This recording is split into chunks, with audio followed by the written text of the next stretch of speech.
महाराष्ट्र की सियासत में एक बार फिर धार्मिक विवाद का बारूद फट पड़ा है और इस बार निशाने पर है राज्य के मंत्री नीतीश राणे और हमला बोला है समाजवादी पार्टी के नेता अबू आजमी ने। सवाल साफ है, क्या एक मंत्री का काम विकास है या धर्म को निशाना बनाना? क्या सरकार के पास मंत्रालय चलाने से ज्यादा माइक्रोफोन पकड़ने वाले नेता है? और सबसे बड़ा सवाल, क्या नफरत फैलाने वाली भाषा अब ऑफिशियल पोर्टफोलियो बन चुकी है? दर्शकों, बता दें कि अबू आजमी ने न सिर्फ राणे पर हमला बोला है बल्कि सरकार को सुप्रीम कोर्ट की वो चेतावनी भी याद दिलाई जिसमें कोर्ट ने पूछा था क्या सरकार नपुंसक हो गई है। ऐसे में दर्शकों, हमारी ये रिपोर्ट देखिए और फिर जवाब सोचिए, मंत्री है या मुसलमान विरोधी काउंटर। दर्शकों, आपको जानकारी दी कि महाराष्ट्र की राजनीति में विवादों का मौसम कभी खत्म नहीं होता और इस बार तूफान खड़ा किया है समाजवादी पार्टी के वरिष्ठ नेता अबू आजमी ने। निशाना है नीतीश राणे और आरोप है कि लगातार मुसलमानों के खिलाफ जहर फैलाने का।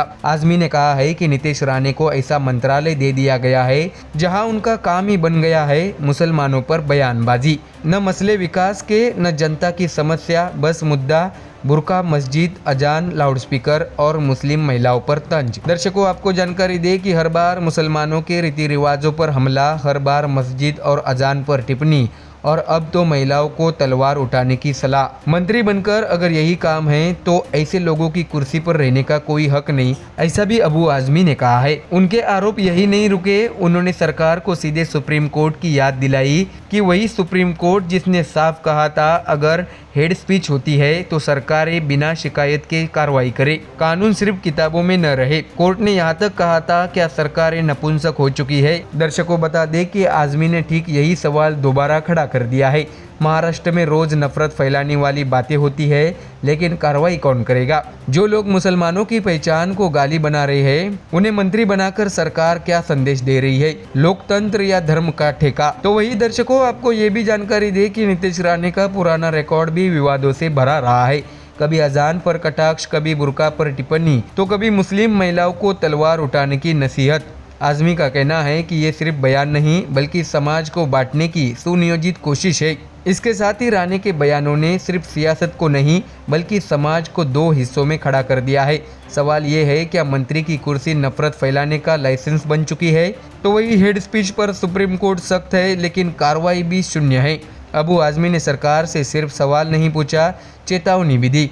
उन्होंने साफ कहा अगर संविधान नहीं बचेगा तो कुर्सियाँ भी नहीं बचेगी। और आखिर में उन्होंने एक लाइन कही जिसे आज के माहौल में नज़रअंदाज नहीं किया जा सकता। उन्होंने कहा है कि जो लोग देश को तोड़ने की भाषा बोलते हैं उन्हें मंत्री पद से उठाकर फेंक देना चाहिए। ऐसे में दर्शकों, सवाल जनता के सामने है, क्या सत्ता में बैठे लोग नफरत फैलाने वालों पर कार्रवाई करेंगे या फिर हेड स्पीच ही नई पॉलिटिक्स की ऑक्सीजन है? सुप्रीम कोर्ट कहता है कार्रवाई करो, नेता कहते हैं बयान दो, सरकार चुप है और देश पूछ रहा है कौन नपुंसक है? ऐसे में क्या मंत्री की कुर्सी समाज को बांटने का टूल बन चुकी है या सरकार इस बार जिम्मेदारी लेगी? बात सिर्फ एक बयान की नहीं, बात है देश के ताने बाने की। ऐसे में खबर बड़ी है लेकिन बड़ा सवाल भी बाकी है। तो दर्शकों, फिलहाल इस खबर में इतना ही। देश और दुनिया की बाकी और खबरें जानने के लिए जुड़े रहिए हमारे चैनल MDR न्यूज़ के साथ। धन्यवाद।